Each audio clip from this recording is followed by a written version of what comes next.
suami, pemimpin, atau penyeret. Dalam Islam, suami disebut qawwam, pemimpin bagi keluarganya. Tapi banyak yang lupa bahwa setiap pemimpin akan dimintai pertanggungjawaban. Menjadi suami bukan sekadar punya istri dan anak, tapi memegang amanah Allah yang berat. Bukan tahta, tapi ujian. Banyak suami merasa cukup hanya dengan memberi nafkah. Tapi kepemimpinan dalam Islam tidak berhenti di dompet. Ia menyangkut hati, akhlak, dan arah hidup keluarga. Ada suami yang kaya tapi keluarganya kosong dari rahmat.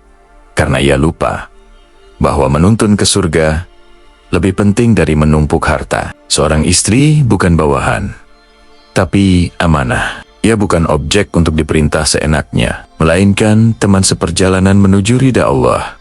Ketika seorang suami memperlakukan istri dengan kasar, ia sejatinya sedang meruntuhkan dirinya sendiri. Karena Allah tidak ridha kepada suami yang menzalimi istri. Rasulullah mencontohkan kepemimpinan dengan kasih sayang. Beliau membantu pekerjaan rumah, lembut dalam bicara, dan menghargai istrinya. Beliau bukan hanya pemimpin, tapi teladan dalam cinta dan kesetiaan. Maka siapapun yang mengaku ingin meneladani Nabi, harus belajar jadi suami yang menenangkan, bukan menekan. Tapi sayangnya, banyak suami kini menjadi penyeret. Ia memimpin dengan ego, bukan iman. Ia merasa hebat karena dituruti, bukan karena menuntun. Padahal, jika ia menelantarkan istri, menzalimi hati, dan mengabaikan tanggung jawab, dosa itu bisa menyeretnya dan keluarganya ke neraka. Allah tidak pernah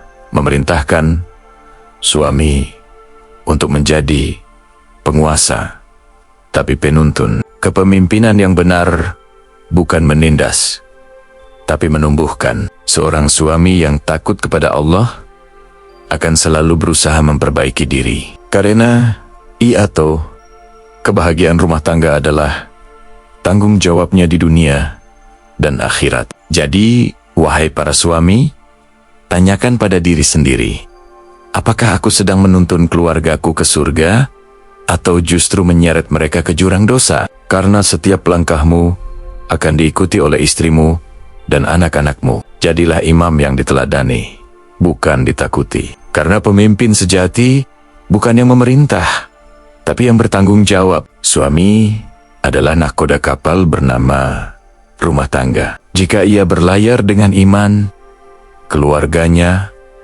akan sampai di surga. Tapi jika ia berlayar dengan ego, kapal itu akan karam. Bukan hanya di dunia, tapi di akhirat.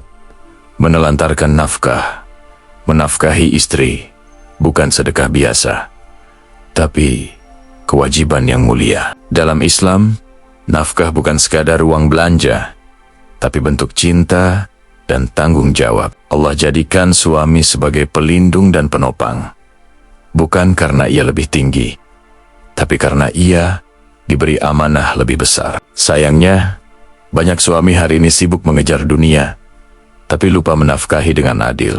Ada yang royal di luar, tapi pelit di rumah. Ada yang memanjakan teman dan hobinya, tapi membuat istrinya berhemat sampai air mata. Lupa bahwa nafkah bukan soal besar kecil, tapi soal keikhlasan dan tanggung jawab. Rasulullah bersabda, cukuplah seseorang dianggap berdosa bila ia menelantarkan orang yang menjadi tanggungannya. Ayat dan hadits ini bukan ancaman kecil.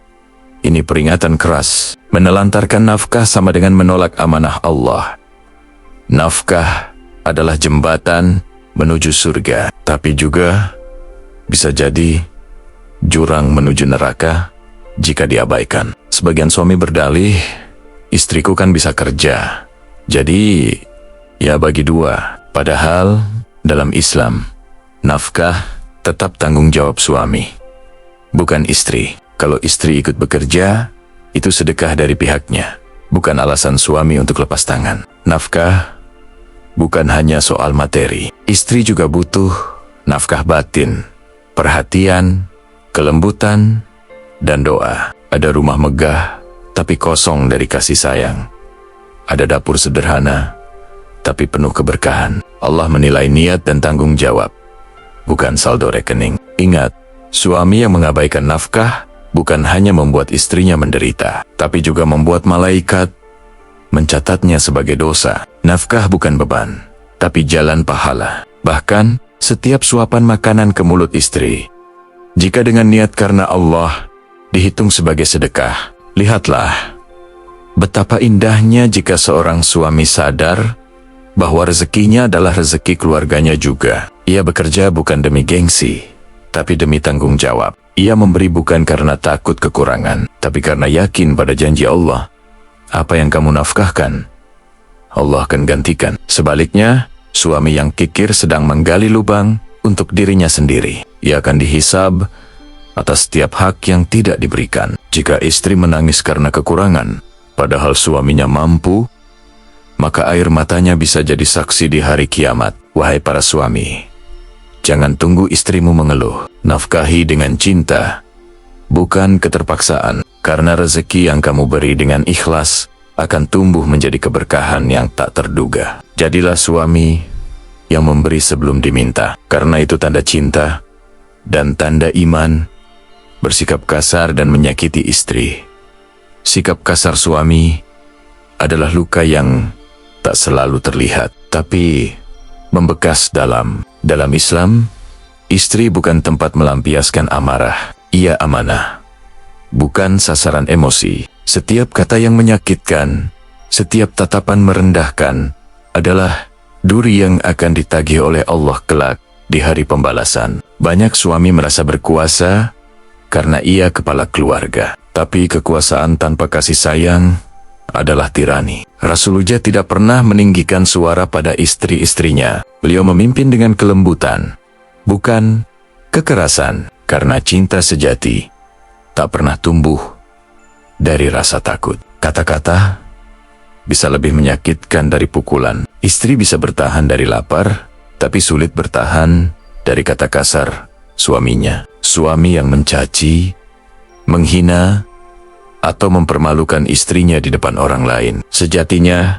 sedang menghancurkan harga dirinya sendiri sebagai pemimpin. Rasulullah bersabda, yang terbaik di antara kalian adalah yang paling baik kepada istrinya. Kalimat itu sederhana, tapi menampar. Kebaikan suami bukan diukur dari banyaknya harta, tapi seberapa lembut ia memperlakukan wanita yang Allah percayakan padanya. Ketika suami kasar, rumah tak lagi jadi tempat berlindung. Anak-anak tumbuh dengan trauma, istri hidup dengan ketakutan, dan keberkahan hilang dari setiap nafkah yang masuk. Kasar itu bukan tegas, itu kelemahan yang dibungkus ego. Banyak pria yang lembut di luar, tapi kasar di rumah. Di depan orang lain sopan, di depan istri berubah jadi singa. Padahal, siapapun bisa bersikap manis di publik, tapi hanya suami beriman yang bisa tetap lembut di ruang tertutup. Setiap kali tangan terangkat untuk memukul, ingatlah bahwa tangan itu dulu yang menggenggam saat ijab kabul.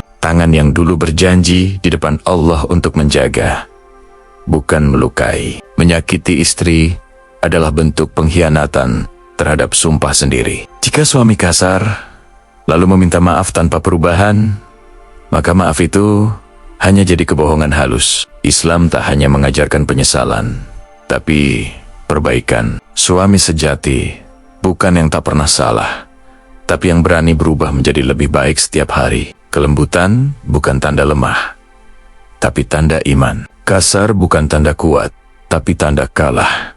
Kalah mengendalikan diri. Wahai suami, jika kamu ingin rumah tanggamu jadi taman surga, mulai dari lidah dan tanganmu, karena rumah yang penuh kelembutan akan dilindungi malaikat. Tapi rumah yang penuh amarah hanya mengundang setan. Tidak adil dalam poligami. Poligami dalam Islam bukan jalan untuk memuaskan hawa nafsu, tapi ladang ujian. Tanggung jawab bukan tentang banyaknya istri, tapi seberapa besar kemampuan suami menegakkan keadilan. Islam tidak melarang, tapi menegaskan, jika kamu takut tidak bisa adil, maka cukup satu. Sayangnya, banyak yang menganggap poligami sebagai prestise atau pembuktian kejantanan. Padahal, di balik itu, ada tanggung jawab yang berlipat ganda. Suami bukan hanya dituntut menafkahi secara adil, tapi juga mencintai dengan hati yang seimbang. Dan itu nyaris mustahil tanpa ketakwaan. Rasulullah memang berpoligami, tapi beliau melakukannya dengan keadilan sempurna. Beliau tahu kapan harus hadir secara fisik dan emosional. Tidak ada satupun istrinya yang merasa diabaikan. Maka siapapun yang ingin mengikuti sunnah, jangan cuma lihat jumlahnya, lihat kualitas adilnya. Keadilan dalam poligami bukan hanya uang dan waktu, tapi juga hati. Banyak suami yang adil di dompet, tapi tidak di perhatian. Satu istri dirayu setiap hari, yang lain cuma dapat sisa waktu dan senyum kaku. Itulah awal kehancuran.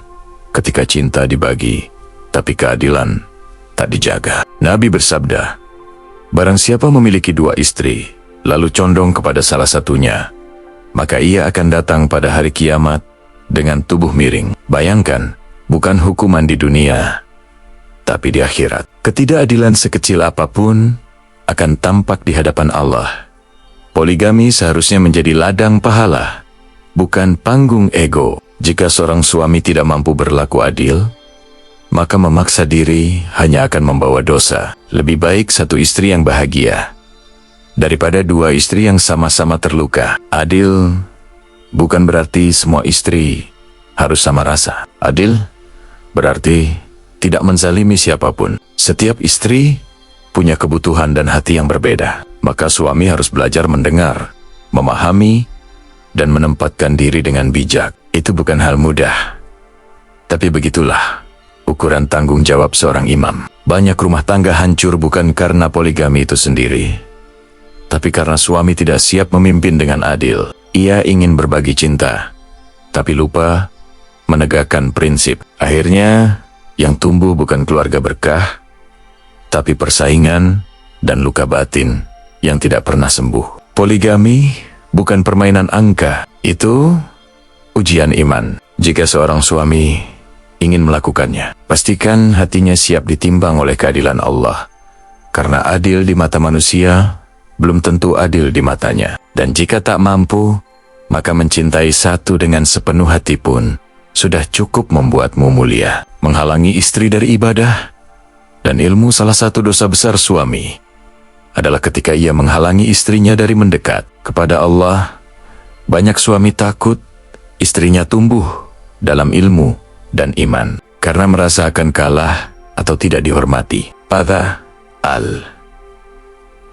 Padahal istri yang berilmu justru benteng pertama yang menjaga rumah tangga dari kehancuran. Istri yang menuntut ilmu bukan berarti ingin melawan suami. Ia ingin memperbaiki dirinya agar bisa jadi istri dan ibu yang lebih baik. Tapi ketika suami mengekang, melarang, dan mencibir, itu bukan cinta. Itu ketakutan yang dibungkus gengsi. Rasulullah bersabda, menuntut ilmu itu wajib bagi setiap muslim laki-laki dan perempuan. Perintah ini jelas dan tidak terbatas pada jenis kelamin. Maka ketika seorang suami menghalangi istrinya dari ilmu agama, ia sedang menutup pintu pahala bagi keluarganya sendiri. Ilmu membuat istri lebih bijak dalam menghadapi ujian rumah tangga. Ia tahu kapan harus diam, kapan harus berbicara. Ia paham hak dan kewajiban suaminya. Tapi suami yang dangkal, ilmunya sering merasa terancam dengan kecerdasan istri, padahal seharusnya ia bangga, bukan curiga. Menghalangi istri dari ibadah juga dosa besar. Ketika istri ingin salat malam, ingin mengaji, ingin ikut majelis ilmu, lalu suami melarang dengan alasan nanti capek atau nggak usah lebay, itu tanda hati suami sedang tertutup dari cahaya iman. Allah mencintai rumah yang di dalamnya dibacakan Al-Quran dan membencinya ketika sunyi dari zikir. Suami seharusnya mendorong istrinya untuk beribadah, bukan menahan. Karena ketika istri dekat dengan Allah, keberkahan akan turun, bukan hanya padanya, tapi juga pada suami dan anak-anaknya. Suami yang bijak akan menjadi penuntun, bukan penghalang. Ia tahu, istri yang taat kepada Allah akan lebih taat kepadanya. Istri yang berilmu akan lebih mudah memahami dan menghormati. Maka mengizinkan istri menuntut ilmu bukan melepas kendali, tapi menguatkan rumah tangga. Rumah tangga tanpa ilmu agama seperti kapal tanpa arah. Suami sibuk mencari dunia, istri sibuk mengeluh, anak-anak tumbuh tanpa teladan. Padahal semua bisa dimulai dari satu hal sederhana. Izinkan istrimu belajar, dan jadilah teman belajarnya. Wahai para suami, jangan takut jika istrimu semakin berilmu. Takutlah jika ia semakin jauh dari Allah. Karena istri yang berilmu akan melahirkan anak-anak yang saleh. Dan istri yang taat akan jadi pintu surga bagimu. Jangan halangi ia menuju Allah, karena mungkin lewat doanya engkau diselamatkan dari neraka. Mengkhianati kepercayaan. Istri kepercayaan istri adalah hadiah mahal yang tidak bisa dibeli, hanya bisa dijaga. Tapi banyak suami yang menyia-nyiakannya dengan mudah. Selingkuh, berbohong, atau menyembunyikan sesuatu. Semua itu bukan sekadar kesalahan, tapi pengkhianatan terhadap janji suci di hadapan Allah.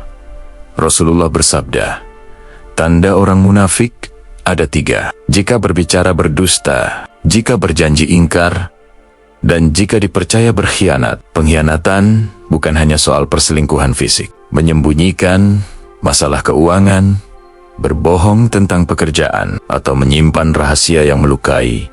Semuanya bentuk kemunafikan yang akan menjerat pelakunya di akhirat. Istri yang dikhianati tidak hanya kehilangan suami, tapi kehilangan rasa aman. Setiap senyum jadi ragu, setiap kata jadi curiga. Rumah yang dulu tenang berubah jadi penjara emosional. Dan suami yang mengkhianati harus tahu, air mata istri yang tulus tidak pernah sulsyal di hadapan Allah.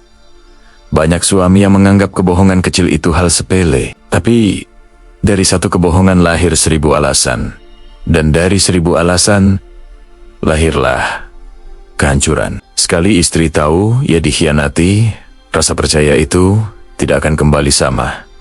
Bahkan jika ia memaafkan. Ketika suami berselingkuh, itu bukan hanya dosa pada istri, tapi juga pengkhianatan terhadap dirinya sendiri. Ia menjual kehormatan demi kesenangan sesaat. Ia lupa bahwa setiap langkah haram akan meninggalkan jejak azab, dan setiap janji yang dikhianati akan menjadi bara yang menyala di neraka. Setan tahu titik lemah suami ada pada hatinya yang tidak dijaga. Maka ia bisikan godaan.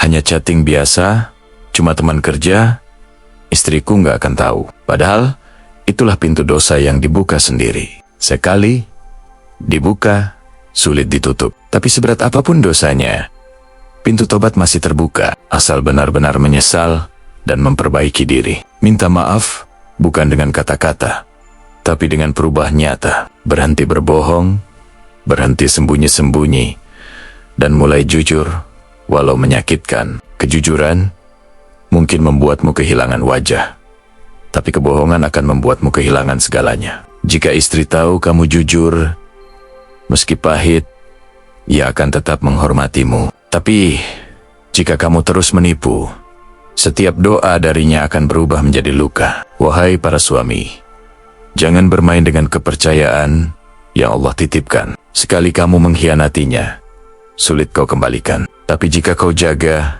Allah sendiri yang akan menjaga rumah tanggamu. Kejujuran adalah nafkah batin yang tak ternilai, dan kesetiaan adalah ibadah yang paling indah. Akibat dosa, neraka bagi pemimpin yang zalim. Setiap suami adalah pemimpin, dan setiap pemimpin akan dimintai pertanggungjawaban. Rasulullah bersabda, setiap kalian adalah pemimpin, dan setiap kalian akan dimintai pertanggungjawaban atas yang dipimpinnya. Jabatan sebagai suami bukan kehormatan duniawi, tapi amanah akhirat. Dan siapa yang menzalimi keluarganya, siap-siap dituntut oleh mereka di hadapan Allah. Suami yang kasar, pelit, berbohong, atau menelantarkan istri, kelak akan datang membawa dosa yang tak bisa ditutupi. Setiap air mata istrinya akan menjadi saksi. Setiap keluhan yang tak terucap akan jadi bukti. Dan Allah tidak pernah lalai terhadap kezaliman sekecil apapun. Di dunia, mungkin suami bisa beralasan sibuk kerja, lelah, atau istri yang salah. Tapi di akhirat, tidak ada alasan yang bisa menutupi kelalaian. Karena Allah tahu setiap detik, setiap niat, setiap kata yang pernah keluar dari mulutmu. Neraka bukan hanya untuk orang kafir. Neraka juga menanti suami yang zalim, yang menindas, menipu, dan berkhianat. Api itu menyala bukan karena panasnya dosa, tapi karena dinginnya hati yang tak pernah menyesal. Bayangkan saat istrimu berdiri di hadapan Allah dan berkata, "Ya Rob, suamiku menelantarkanku. Ia membuatku menangis. Ia tidak adil. Ia mengkhianati janjimu." Lalu Allah berfirman, "Aku haramkan surga bagi siapapun yang menzalimi." Kalimat itu cukup untuk menghancurkan dunia dan akhiratmu sekaligus. Tapi Allah Maha Adil dan Maha Pengampun. Jika suami benar-benar tobat, menyesali perbuatannya, memperbaiki akhlaknya, dan meminta maaf kepada istri dengan tulus, maka pintu ampunan masih terbuka. Tapi tobat bukan sekadar kata, harus diikuti perbaikan nyata. Jangan menunggu hari tua untuk sadar. Neraka tidak menunggu umur, dan hisab tidak mengenal alasan. Selagi napas masih ada waktu untuk memperbaiki diri. Karena yang paling menakutkan bukanlah panasnya api, tapi penyesalan yang datang terlambat. Suami yang adil dan bertanggung jawab akan dinaungi Allah di hari kiamat. Tapi suami yang lalai akan ditelanjangi dosanya di depan seluruh manusia. Maka, pilihlah jalanmu sekarang. Ingin berdiri di bawah naungan Allah atau di bawah panas api yang tak pernah padam? Wahai para suami, kepemimpinanmu adalah amanah yang akan disidang di akhirat. Jangan sampai tanganmu yang dulu menggandeng istri menuju pelaminan, justru menyeretnya ke neraka. Jadilah pemimpin yang ditakuti dosanya, bukan ditakuti amarahnya. Karena yang benar-benar kuat, bukan yang bisa memerintah, tapi yang bisa mempertanggungjawabkan. Jalan tobat bagi suami, tak ada manusia yang luput dari dosa. Tapi yang membedakan orang beriman dari pendosa adalah keberaniannya untuk kembali. Suami yang pernah berbuat salah, kasar, lalai, berbohong, atau berkhianat, masih punya jalan pulang. Pintu tobat Allah tidak pernah tertutup, kecuali bagi hati yang keras. Allah berfirman, "Katakanlah, wahai hamba-hambaku yang melampaui batas terhadap diri mereka sendiri, janganlah kalian berputus asa dari rahmat Allah. Sesungguhnya Allah mengampuni dosa-dosa semuanya." Ayat ini seperti pelukan dari langit. Tidak peduli seberapa hitam masa lalumu, selama kamu datang dengan hati yang hancur karena menyesal, Allah akan menyambutmu. Tobat bukan sekadar ucapan "aku menyesal". Tobat sejati adalah keputusan untuk berubah. Jika dulu suami suka meninggikan suara, kini ia belajar menundukkan ego. Jika dulu ia pelit, kini ia memberi tanpa diminta. Jika dulu ia berbohong, kini ia jujur walau pahit. Minta maaf kepada Allah itu wajib, tapi minta maaf kepada istri itu bukti keberanian. Banyak suami bisa menyesal di masjid, tapi tidak berani meminta maaf di rumah. Padahal tidak ada harga diri yang jatuh karena mengakui kesalahan. Justru disitulah kehormatan seorang lelaki diuji. Tobat juga berarti memperbaiki hubungan yang rusak. Jika dulu rumah tangga penuh amarah, ubahlah jadi tempat saling mendoakan. Ganti bentakan dengan pelukan, dan jadikan doa istri sebagai suara terindah di rumahmu. Karena rumah yang diisi istighfar akan diisi juga oleh rahmat Allah. Tanda tobat diterima, bukan di bibir, tapi di perilaku. Kalau suami benar-benar berubah, Allah akan ubah keadaannya. Rezeki jadi lapang, hati jadi tenang, istri jadi lembut, dan anak-anak jadi penyejuk mata. Itulah efek dari hati yang dibersihkan. Kadang Allah biarkan rumah tangga goyah supaya suami sadar bahwa ia butuh Allah Karena seringkali manusia baru menunduk ketika dunianya retak. Maka jangan benci ujian. Bisa jadi itu cara Allah memanggilmu pulang. Kalau istrimu memaafkan, jangan anggap itu kelemahan. Itu pertanda Allah masih sayang padamu.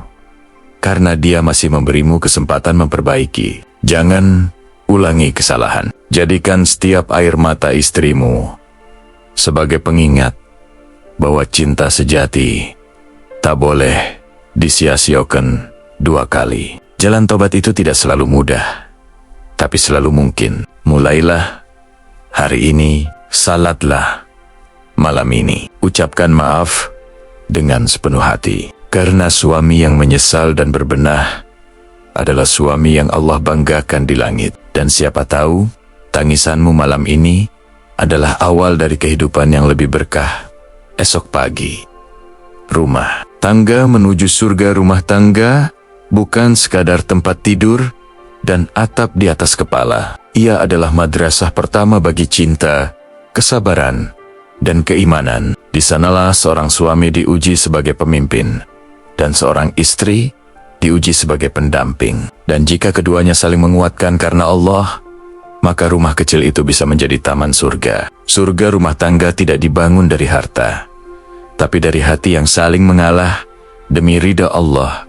Bukan rumah megah yang membuat bahagia, tapi suami yang lembut dan istri yang bersyukur. Karena yang Allah pandang bukan dindingnya, melainkan niat dan akhlaknya. Ketika suami beribadah, bukan hanya untuk dirinya, tapi untuk menuntun keluarganya, malaikat akan mencatatnya sebagai imam sejati. Ia tidak sempurna, tapi berjuang menjaga arah rumah tangganya agar tetap menuju Allah. Inilah makna kawam yang sesungguhnya. Pemimpin yang memeluk, bukan menekan. Istri yang taat dan suami yang sabar akan menjadi pasangan yang dibangkitkan bersama di surga. Allah berfirman, masuklah kalian ke dalam surga bersama pasangan-pasanganmu dan bergembiralah. Itulah puncak cinta sejati. Bukan di pelaminan dunia, tapi di pelaminan akhirat. Tidak ada rumah tangga yang sempurna, tapi setiap rumah bisa disempurnakan dengan taubat dan doa. Kadang cinta diuji dengan kecewa, tapi dari kecewa itu lahir kedewasaan. Selama keduanya masih mau berpegang pada Allah, badai sekeras apapun akan berlalu. Rumah tangga yang berlandaskan iman tidak butuh banyak nasihat, karena setiap sujud sudah menjadi pengingat. Setiap kesulitan dihadapi bersama.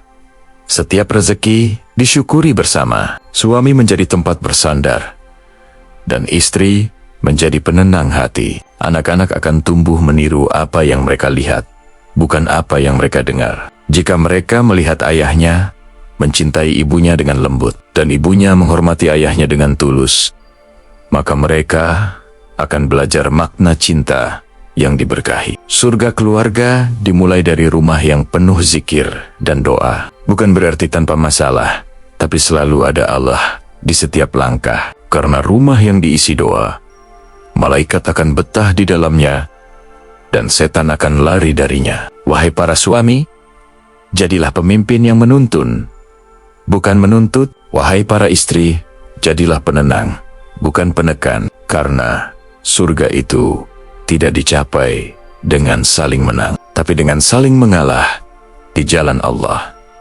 Dan jika rumahmu berdiri di atas iman, maka tak peduli sekecil apapun, malaikat akan menulisnya sebagai sepotong surga di bumi.